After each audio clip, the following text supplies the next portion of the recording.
శ్రీకాకుళం జిల్లా తెలుగుదేశానికి ఆంధ్ర రాష్ట్రంలో ఏదన్నా కంచుకోట ఉందంటే మొట్టమొదటిగా మన జిల్లా పేరే వినిపిస్తుంది.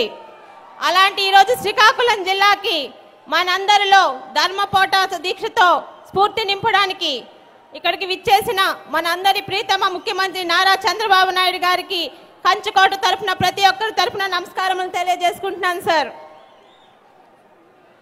కంచుకోట 36 సంవత్సరాలుగా పార్టీ మీద అభిమానంతో ఎన్ని పార్టీలు వచ్చినా చెక్కు చెదరకుండా ఈరోజు పార్టీని విజయ తీరాలకు చేర్చిన శ్రీకాకుళం జిల్లా ప్రజలు సార్. ఈరోజు ఏ బిర్యానీ ప్యాకెట్కో 500 నోటుకో వచ్చిన వాళ్ళు కాదు సార్. మనస్ఫూర్తిగా మీ మీద అభిమానంతో తెలుగుదేశం మీద ప్రేమతో వచ్చిన మా శ్రీకాకుళం జిల్లా ప్రజలు సార్. మాటలు రావటం లేదు. ఎంతో మంచి కార్యక్రమం. ఈరోజు 2 కార్యక్రమాలు మన శ్రీకాకుళం జిల్లాలో సువర్ణాక్షరాలతో లిఖిస్తారు.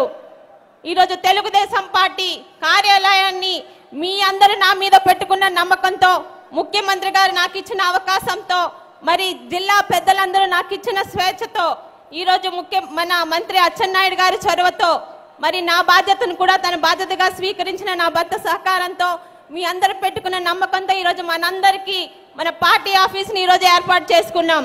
దాన్ని ముఖ్యమంత్రి గారి చేతుల మీదుగా ఈరోజు ప్రారంభోత్సవం చేసుకోవడం నిజందరికీ మనందరికీ ఒక మంచి కార్యక్రమం.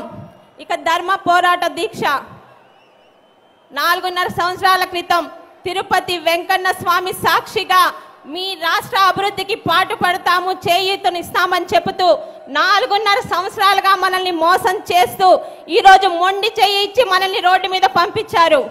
గత 6 నెలలుగా మనందరినీ మన రాష్ట్రానికి జరిగిన అన్యాయానికి పోరాటాలను ఉత్తేజపరుస్తూ ఒక పక్క సంక్షేమ అభివృద్ధి కార్యక్రమాలను కూడా పక్కన పెట్టకుండా వాటి రీతిలో అవి సాగిస్తూ ఈరోజు మన చిన్న రాష్ట్రమైన మన రాష్ట్రం మీద ఢిల్లీ పెద్దలు చేస్తున్న కుట్రలకి ఒక పక్క సమాధానం చెబుతూ 69 సంవత్సరాల వయసులో ఈరోజు మన గురించి, మన పిల్లల భవిష్యత్తు గురించి, మన రాష్ట్రాన్ని ముందుకు నడిపించాలని మన ముఖ్యమంత్రి గారు వెళ్తున్నారు.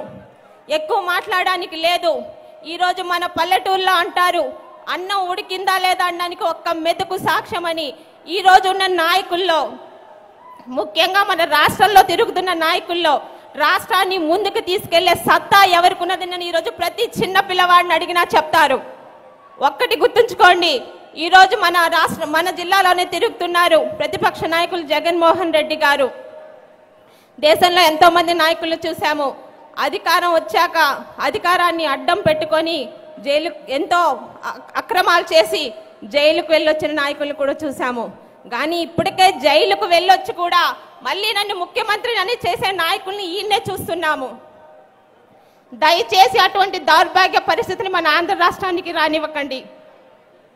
మరి ఎంతో మంది పెద్దలు మాట్లాడాలి. నాకు ఈ అవకాశం ఇచ్చిన పెద్దలందరికీ మరొకసారి నమస్కారం తెలియజేసుకుంటూ ధన్యవాదాలు.